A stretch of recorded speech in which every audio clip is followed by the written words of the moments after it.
My days working, taking care of my little ones can be a lot. I checked out care.com and it was so easy for me to find local, experienced, and background check sitters. Finding our babysitter was way more affordable than I thought. Care.com makes it super easy. Search for qualified candidates. You can view their profiles, read reviews and ratings, check their availability, send messages directly, and get the help that you need. Care.com should be every person's go-to. I'm Tim Fitzgerald at GoPowerCat.com. And I'm Scott Chasen with Fog.net. This is a replay of WIBW's TV show, The Drive. Here's this week's episode on the 24/7 Sports Podcast Network.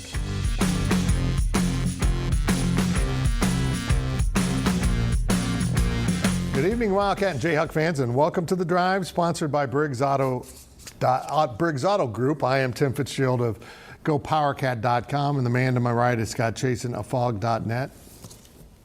You're not. Well, the right of look, the most important person here is the viewer, the audience, you for watching this show. So to your left, it's confusing. But I'm lost. I'm lost. You can interact with us on social media. I don't know why you'd want to, but you can at Facebook.com/The Drive Show, on Twitter at The Drive 13, and of course answer our weekly poll question and make your game predictions on our Twitter page. It's fancy. And remember, if you ever miss an episode of The Drive, you can listen to an audio-only version that will appear each Monday morning in the form of a podcast at both GoPowerCat.com and Fog.net. And we start things off with our 2-minute drill. The 2-minute drill is sponsored by Vanderbilt's Your Work Boot Center. And that's all I got to say about that, Scott. Well, K-State moved to 2-0 in the Big 12 with a 31-21 victory over Texas Tech, the Red Raiders. Fitz, what did you learn about these Wildcats from yet another victory? I can't get a gauge on how good this team is, Scott. I really can't. They are turning out to be pretty good, but they really struggled in the second half with defense. But one thing they are really good at is blocking punts. They have done it in each of their first 3 games. Maybe don't let K-State block a punt opponent. That's TCU for this week. But they do a lot of things pretty well. And one of the things was getting Skylar Thompson in system, and he really was starting to get comfortable, and he got injured. He suffered a hit, and it really wasn't the hit that injured him. It was the fall. It looks like he tried to brace himself. I'm just guessing here. They haven't released any information, but it seems like a broken collarbone, or at least an injured collarbone. That is not good. They brought in their freshman quarterback, Will Howard. He handed the ball off to their freshman running back, Deuce Vaughn, and everyone looks smart when Deuce Vaughn has the ball, but we'll talk about that a little bit later. My ongoing concern with this team is oddly on the defensive side of the ball. They got gashed pretty good there in the second half with the run game from Texas Tech. That's right, I said the run game, as they gave up some long gains and a touchdown. I think this team is being very resilient. That's the thing I really like about them. They went through that first week with the lost Arkansas State, and they kind of played, Scott, like they were distracted, like they were worried about the virus. They were worried about other stuff. They weren't fully locked in on Arkansas State, and they learned a lesson. They paid a price for that, and ever since then, they have been much more focused and much more clean. They still have issues on the offensive line, but they've got a run of games here, Scott, that's pretty welcoming. They go to TCU. That's an interesting line. We'll get to that later in the show. And then they come home for Kansas, and then they go to West Virginia. These are some winnable games that they're facing here, and they can get off to a really good start in conference play. Yeah, look, I don't want to give Chris Klieman too much credit for the bounce back after the first game, because it's not like they started 0-7 and he kept the team together and now it's this miraculous comeback. But he deserves a lot of it. He deserves a lot of credit just for, I guess, getting everyone to snap back, bounce back. Obviously, the win against Oklahoma. And you know what? Kansas State looked like a professional team. Obviously, they're college, but looked like a team of pros going into this game. I think, Fitz, we both felt like they should handle their business against Texas Tech. They lose a quarterback. It doesn't matter. They handled their business. Yeah, they did handle their business. It was impressive. On the other side of the state here, another week, another blowout. Kansas fell by 40 to Oklahoma State, 47-7. That is 40. I did the math in my head just now. Do you want to start this week with the offense or the defense? Well, look, I think they're both related, and the example I'd give is with Kansas State, right? Kansas State is a team that I think you can really respect how they control the ball on offense. I think time of possession, as this statistic, can be wildly overrated because points are really important, and if you're scoring fast or scoring over a long period of time, it doesn't really matter. The important thing is the points. But situationally, when you're able to take the ball out of your opponent's hands for an extended stretch, give your defense a rest and give them time to go over mistakes, work with the coaches, regroup, that can be so important, and that is where Kansas lost this game. In my opinion, Kansas did not lose this game in the first 4 drives of the game on defense, but in the first 4 drives of the game on offense. Fitz, here is the drive chart for Kansas 4 drives into the game. 3 and out, 3 and out, 3 and out, 1 first down, and then a punt. That's not going to get the job done. That put the defense in a situation where they were coming back onto the field over and over and over again. There are so many crazy statistics that you can throw out about the defense from this game. Again, they did allow 47 points, so don't get me wrong. The defense needs to be a lot better. They had a busted coverage. They had a true freshman get burned on a deep route. So defense absolutely needs to improve. But think about this. The Kansas offense averaged 1.8 yards per play through the first 3 quarters of the game.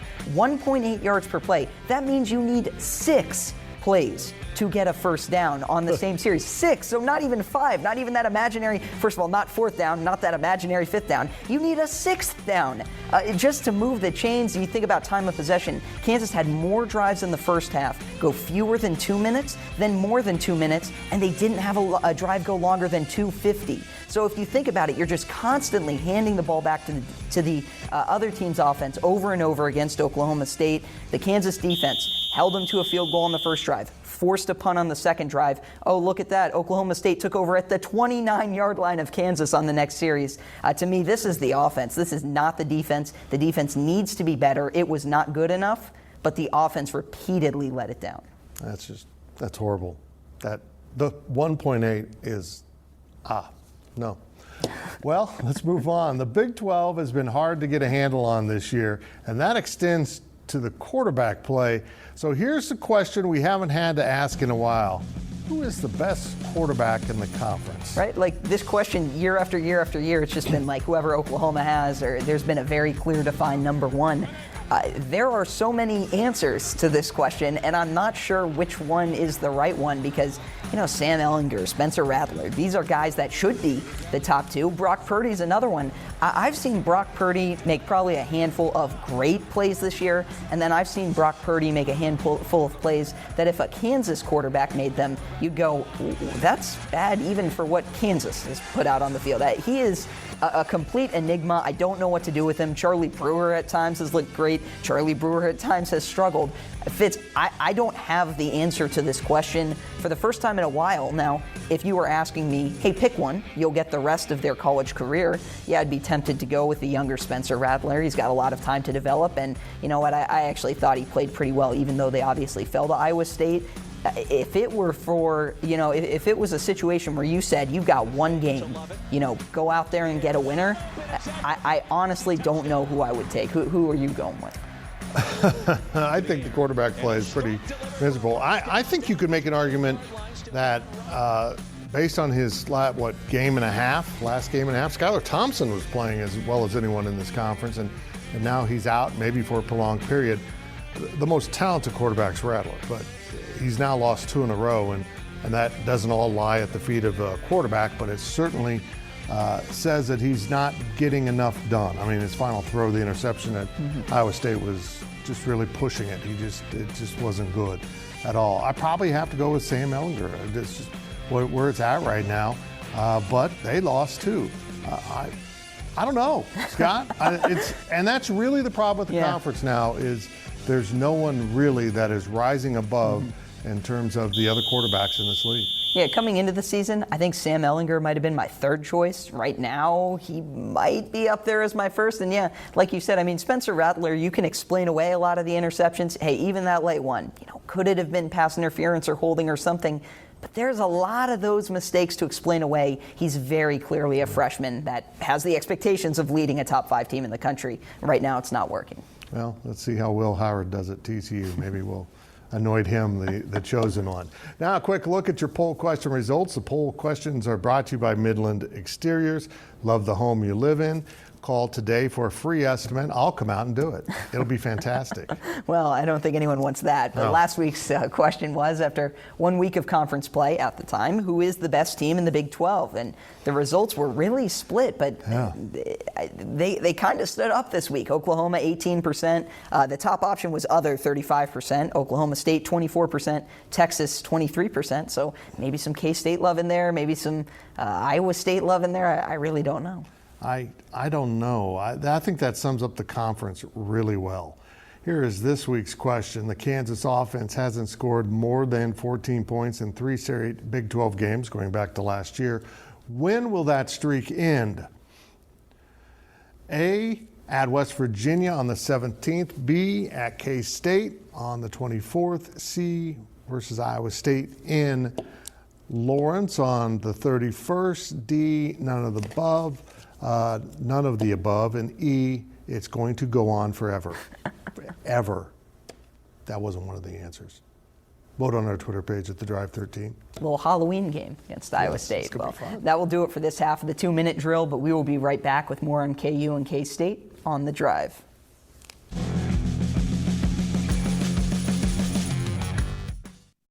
Getting the crew together isn't as easy as it used to be. We get it. Life comes at you fast. But trust us, your pals are desperate for a good hang. And when they hear you stock the party with drinks from Drizzly, they'll be banging down your door. Let Drizzly, the go-to app for drink delivery, take care of the supplies. All you need is an excuse. It doesn't even have to be a good one. It's your dog's birthday. The loquats are finally ripe. Whatever. With Drizzly, you can compare prices on a massive selection of beer, wine, and spirits and get them delivered straight to your door. Which means you can entice the crew to leave their houses without ever leaving yours. Whatever the occasion, download the Drizzly app or go to drizzly.com. That's DRIZLY.com today. Must be 21 plus, not available in all locations.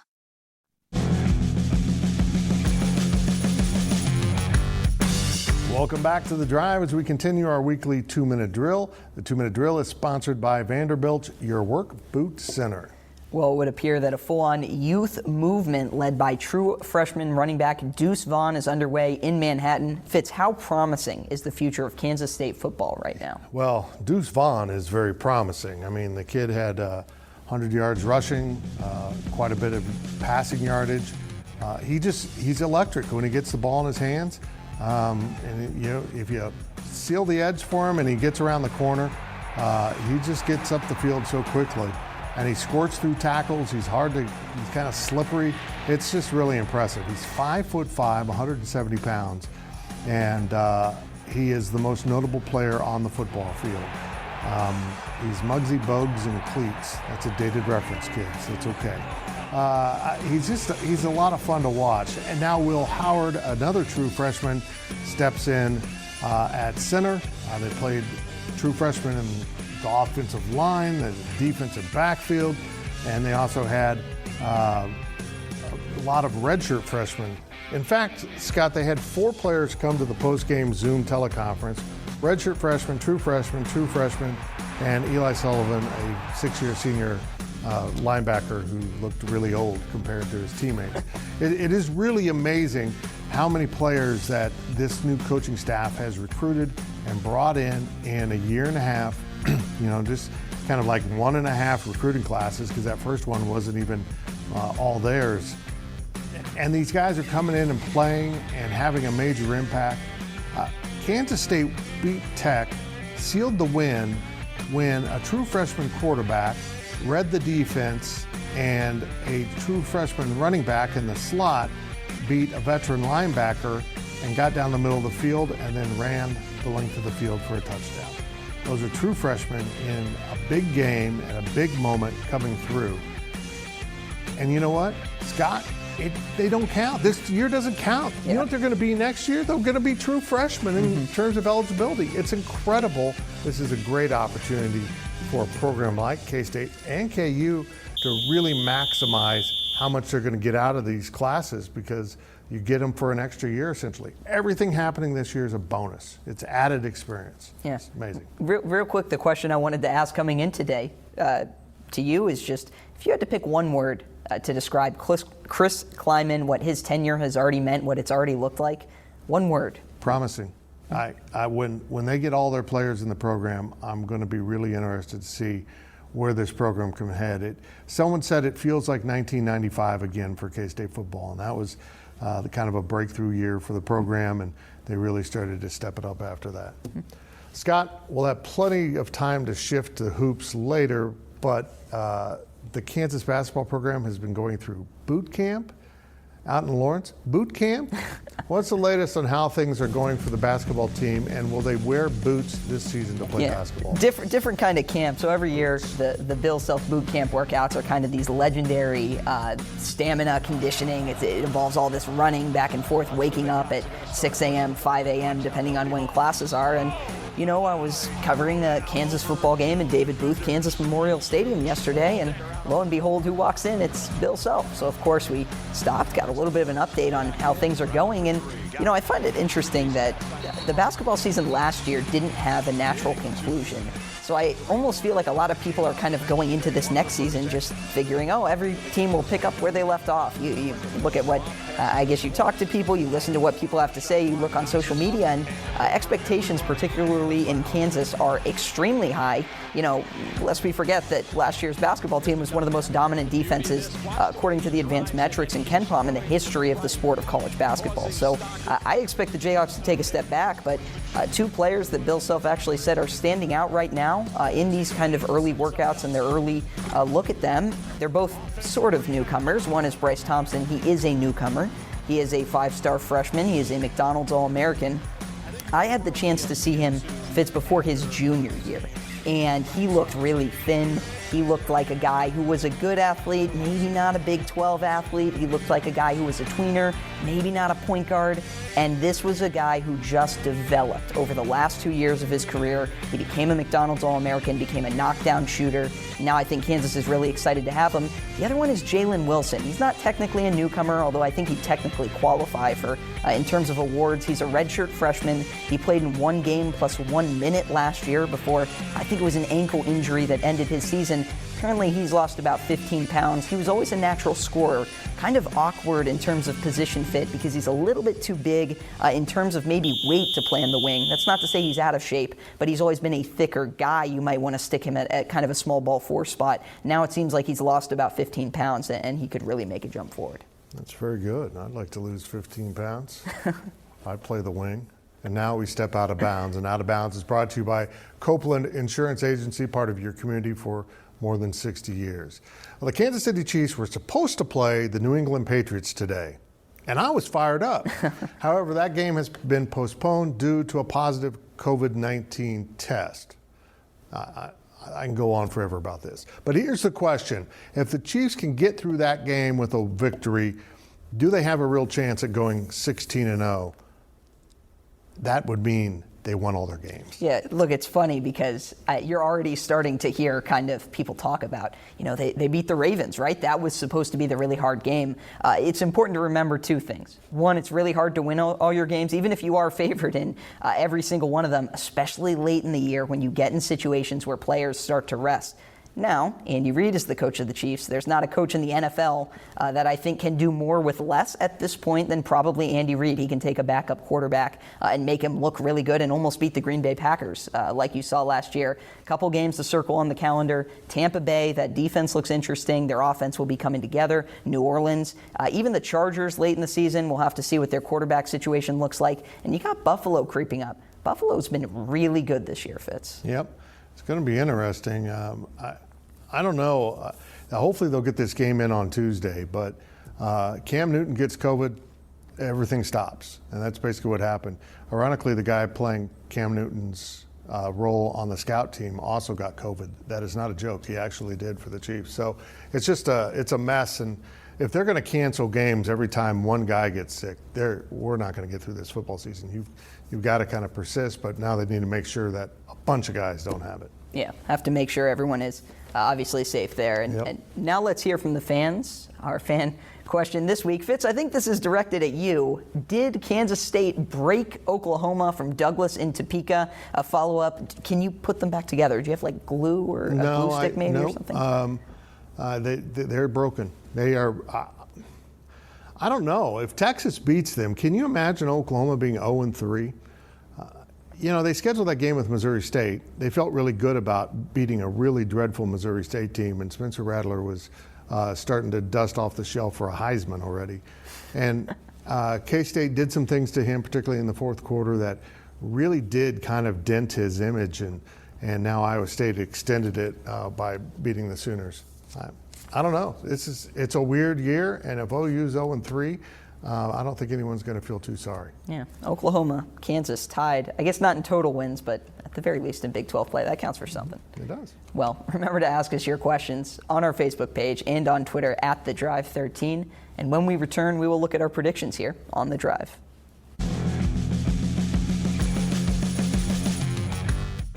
Selling a little or a lot? Shopify helps you do your thing, however you cha-ching. Shopify is the global commerce platform that helps you sell at every stage of your business. From the launch your online shop stage, to the first real-life store stage, all the way to the did we just hit 1 million orders stage. Shopify's here to help you grow. Whether you're selling scented soap or offering outdoor outfits, Shopify helps you sell everywhere. From their all-in-one e-commerce platform to their in-person POS system, wherever and whatever you're selling, Shopify's got you covered. Shopify helps you turn browsers into buyers with the internet's best converting checkout. 15% better on average compared to other leading commerce platforms. And sell more with less effort thanks to Shopify Magic, your AI-powered all-star. Shopify powers 10% of all e-commerce in the US. And Shopify is the global force behind Allbirds, Rothy's, and Brooklinen, and millions of other entrepreneurs of every size across 175 countries. Plus, Shopify's award-winning 24/7 help is there to support your success every step of the way. Because businesses that grow with Shopify. Sign up for a $1 per month trial period at shopify.com/Odyssey Podcast, all lowercase. Go to shopify.com/Odyssey Podcast now to grow your business, no matter what stage you're in. Shopify.com/Odyssey Podcast.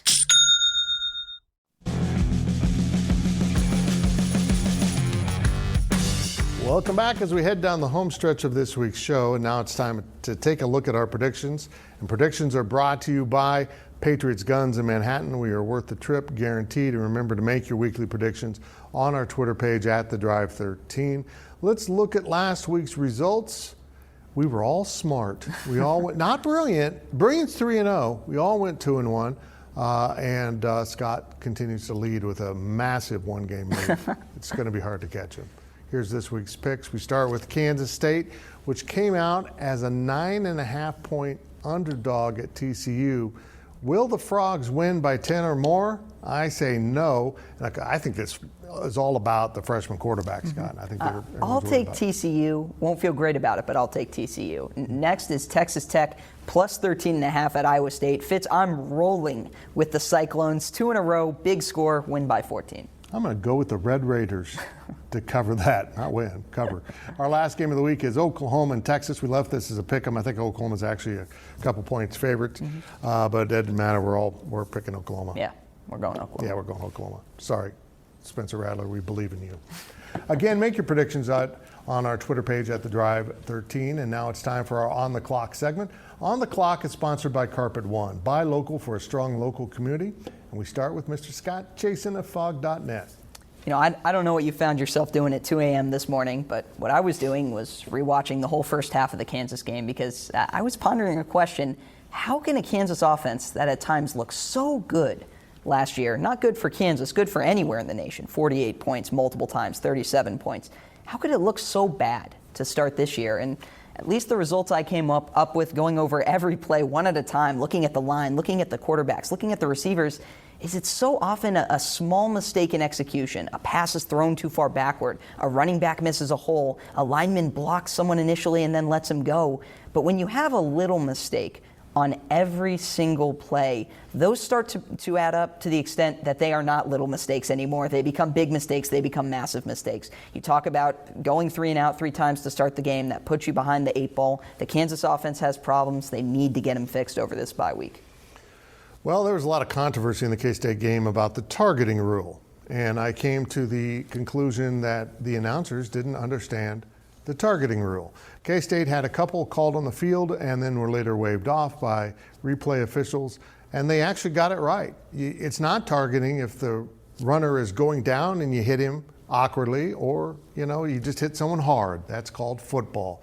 Unfortunately, it's tough to play football nowadays. That's it for this week's edition. We'll see you next week. With Blue Link Plus, you can access your Hyundai Tucson Limited remotely. Doors unlocked, temperature set, lost car found. There it is. Get complimentary class-leading Blue Link Plus. Call 562-314-4603 for complete details.